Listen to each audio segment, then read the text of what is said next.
What is up, YouTube? It is Iceman, hooking you guys up with a nice cold video, and today I'm bringing you guys a sweet little gameplay I got on the PS4 during the Black Ops 3 beta.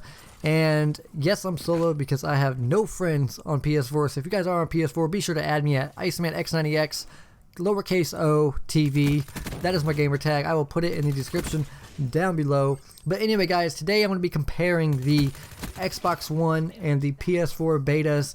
And the first thing I want to compare and talk about in each beta was the hit detection. Now, I will say that the hit detection in both games was decent enough to enjoy the game and, keep the game fun. But I will go ahead and say that the hit detection in the PS4 beta was substantially better than the Xbox One. Now, it could have been because I was partied up and we were, splitting up hosts and stuff like that on the Xbox One. That could be a very valid reason, but I will say from personal experience, I enjoyed the hit detection a lot more in the PS4 beta, and I'm going to go ahead and give that win right there to the PS4. Now, the next thing I want to compare is the resolution. Now, when I first started playing the PS4, I'm sorry, the first week, and I was playing it, and I was like, man, this is some really good resolution. It looks really good, plays really smooth, and I really enjoyed the game. And overall, it was a very smooth gameplay. Like, I had a blast. It didn't hurt my eyes. There was no really frame lag. Even though I read articles where it was saying that the PS4 was experiencing frame lag, I never personally experienced or noticed it, I should say better. And I feel like once I switched to the Xbox, the resolution change did affect my eyes a bit, because playing 1080p and then switching down to 900, I know that's only 180 pixels, but it does make a difference when you go from one to the other. And right away I could tell a difference. It was almost like I was playing a compressed version of the game. It's like watching a stream versus actually playing the game. You never actually get to see the true detail in the graphics when watching a stream because it's compressed files. But nonetheless, overall game experiences was great, but I do have to give the PS4 it was much smoother and looked much better, and I will give this one to the PS4. So that now gives the PS4 two things over the Xbox One. Now, here's one thing that I will say the Xbox was better at delivering, and I will say that is a community. When I was playing the PS4, every lobby I was in maybe had one or two mics in. No one was talking. There was no communication whatsoever in the lobby. I think there was actually one time frame where I played that entire beta during that week where I actually heard people communicating, and the only thing they were communicating was about how much they hated me because I was using a shotgun on Combine and Evac.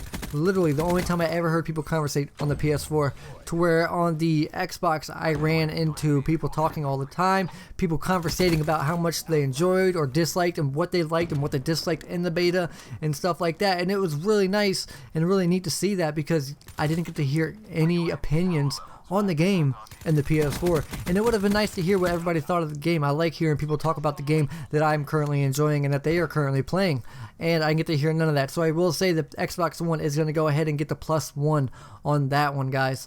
Another thing I want to talk about versus the beta is the running of the app. PS4, I think I crashed a total of 5 times throughout the week.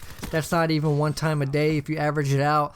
And that's pretty good considering on the Xbox One the first night, I literally froze every single game, and it took me 2 hours, guys, just to get to level 2, and I think I saw my CUDA level up maybe 20 times. It got to the point where I was so desperate to level up that when I did level up something, my weapon or myself, I backed out, and then I froze again. It's all on stream, it's all on Twitch. You can see it for yourself. Just go to the date that the beta on Xbox One started and see it for yourself. But anyway, guys, so I'm going to go ahead and give the PS4 a +1 on that one, so that kind of bumps it up to 3-2-1. But here's another thing. There's a lot more tryhards on the Xbox One than there were the PS4s, but that kind of falls into the community thing. So, and then again, does the Xbox One really get that one? Because you can get a lot better gameplays on the PS4 than you can on the Xbox One, I feel.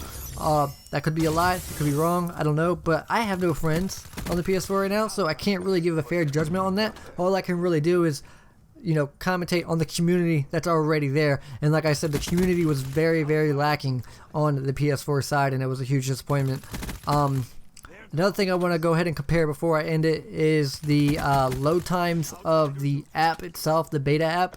and I had to go ahead and give that one to the PS4 guys. The PS4 beta app started up so fast, and it ran so good to where the Xbox One app just took forever to start up. Sometimes you would click it and it would stay on a black screen for nearly a minute or two, and then you would see the Activision stuff load up. And it was kind of funny because you never noticed the game freeze on the Activision or Treyarch logo ever.